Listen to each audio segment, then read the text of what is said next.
বাংলার শিল্পের মরাগাঙে জোয়ার আনার চেষ্টায় বদ্ধপরিকর বিজেপি সরকার। প্রকৃতি তার সৌন্দর্যের ডালি দিয়ে সাজিয়ে রেখেছে বাংলাকে। তা সত্ত্বেও বিগত তৃণমূল সরকারের আমলে পরিকাঠামোর দিকে নজর না দেওয়ায় পর্যটন শিল্প গুরুত্ব হারিয়ে ফেলেছিল। রবিবার Bengal national chamber of commerce and ইন্ডাস্ট্রির অনুষ্ঠানে উপস্থিত ছিলেন রাজ্যের পর্যটন মন্ত্রী শঙ্কর ঘোষ। পশ্চিমবঙ্গকে পর্যটক বান্ধব রাজ্য গড়ে তুলতে চাইছে বিজেপি সরকার। পর্যটক বান্ধব রাজ্য গড়ে উঠলে পর্যটন পশ্চিমবঙ্গের অর্থনীতির বড় উপাদান হয়ে উঠবে, এমনটাই বক্তব্য রাজ্যের পর্যটন মন্ত্রী শঙ্কর ঘোষের। হোটেলগুলোকে ইন্ডাস্ট্রির আওতায় যাতে পুজোর আগেই নিয়ে আসা যায় সে ব্যাপারে কাজ চলছে। এবারের বাজেটে উত্তরবঙ্গ যা পেয়েছে তা কোনো দিনও পায়নি। শিল্পের পরিবেশ, ব্যবসার পরিবেশ তৈরি করাই বিজেপির লক্ষ্য। আমরা হোটেলিয়ার্সদের সাথে কথা বলেছি, আমরা ট্রান্সপোর্টার্সদের সাথে কথা বলেছি, আমরা ট্যুর অপারেটার্সদের সাথে কথা বলেছি। পুজোর আগে প্রত্যেকটি ক্ষেত্রে আজকে শিলিগুড়ি পুলিশ কমিশনারেট থেকে একটা ট্যুরিস্ট হেল্পলাইন তৈরি করা হয়েছে। আমরা রাজ্যে ঠিক একইভাবে একটি হেল্পলাইন ট্যুরিস্টদের ক্ষেত্রে তৈরি করব। তার সাথে আমরা একটি অ্যাপ বেসড করব।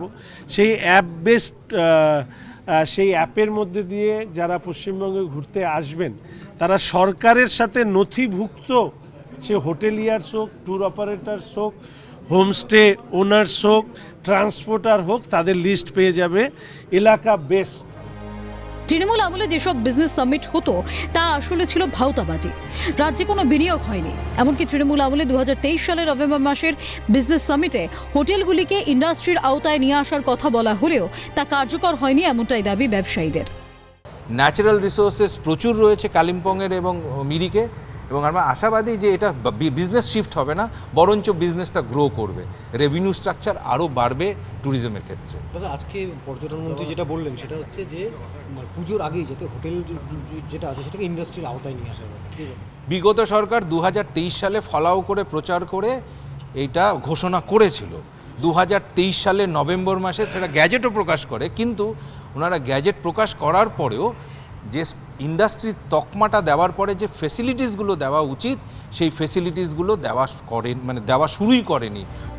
পাহাড়, সমুদ্র, ম্যানগ্রোভ, বনাঞ্চল সব থাকা সত্ত্বেও পশ্চিমবঙ্গের শিল্পক্ষেত্রে পর্যটন যে বড় ভূমিকা পালন করতে পারে সে বিষয়ে কোনো আমলই দেওয়া হয়নি, যার জেরে হতাশ হয়ে পড়েছিলেন পর্যটনের সঙ্গে যুক্ত ব্যবসায়ীরাও। রাজ্যে ক্ষমতার পালাবদলের পর তারাও নতুন আশার আলো দেখতে পাচ্ছেন। ক্যামেরায় সৌমেন্দু মজুমদারের সঙ্গে স্নেহাশিস সরকারের রিপোর্ট, ক্যালকাটা নিউজ।